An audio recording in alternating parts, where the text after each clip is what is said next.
Setelah berhasil keluar dari jeratan lumpur hidup yang hampir merenggut nyawanya, Pak Rungkat terbaring lemas di bawah rindangnya pohon-pohon hutan Mandalika. Tubuhnya penuh lumpur, kotor, dan luka-luka kecil menghiasi lengan dan kakinya. Mata tuanya nyaris tertutup oleh rasa lelah yang tak tertahankan. Ia tahu, malam ini bukan waktu yang aman untuk tertidur, tapi tubuhnya tak sanggup lagi melawan. Disela desir angin malam dan suara jangkrik yang nyaring, Pak Rungkat menyalakan api kecil dari ranting-ranting kering.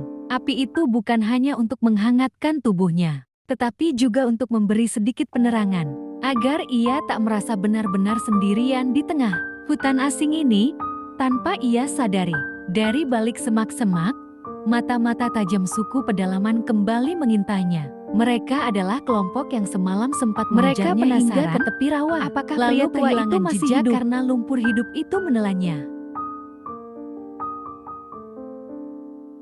Dengan tubuh yang dihias lukisan, suku dan mengenakan penutup kepala dari tulang-tulang buruan, mereka mendekati lokasi Pak Rungkat yang sedang tidur pulas.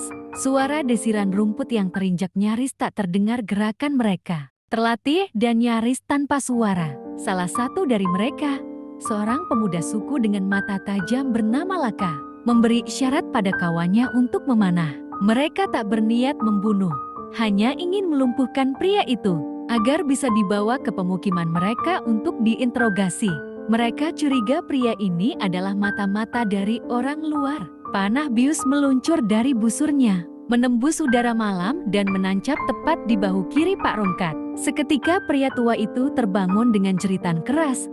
"AARG, hahaha!" Teriakan itu menggema di antara pepohonan dan membuat seluruh anggota suku yang mengendap langsung panik. Mereka tak menyangka korbannya masih punya tenaga untuk berteriak. Beberapa dari mereka langsung melarikan diri ke balik pepohonan, meninggalkan Laka yang berdiri terpaku.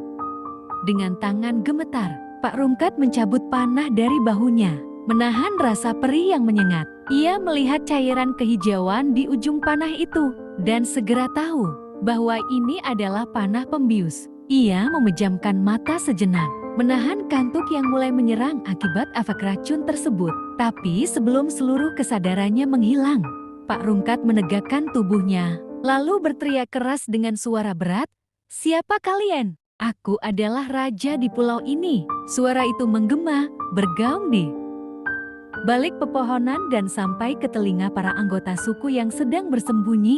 Mereka saling memandang, bingung dan takut. Dalam kepercayaan mereka, seorang raja pulau adalah makhluk yang konon turun dari langit, diutus oleh roh leluhur. Laka, pemuda suku itu, perlahan keluar dari persembunyiannya, berjalan mendekati Pak Rungkat yang kini sudah duduk bersandar di batang pohon.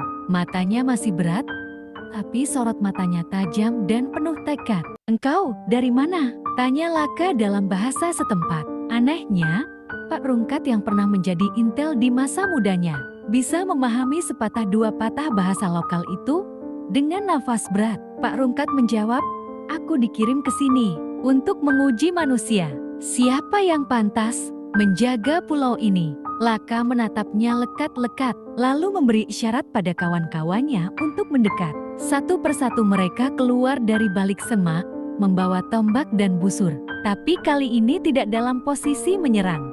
"Jika engkau benar raja," kata salah satu tetua suku yang muncul terakhir, "maka tunjukkan padaku tanda dari langit." Pak Rungkat yang mulai kehilangan kesadaran karena efek bius tiba-tiba teringat sesuatu. Ia merogoh kantung kecil di lehernya yang menyimpan liontin emas peninggalan ayahnya, seorang veteran perang. Ia mengangkat liontin itu tinggi-tinggi ke arah cahaya bulan.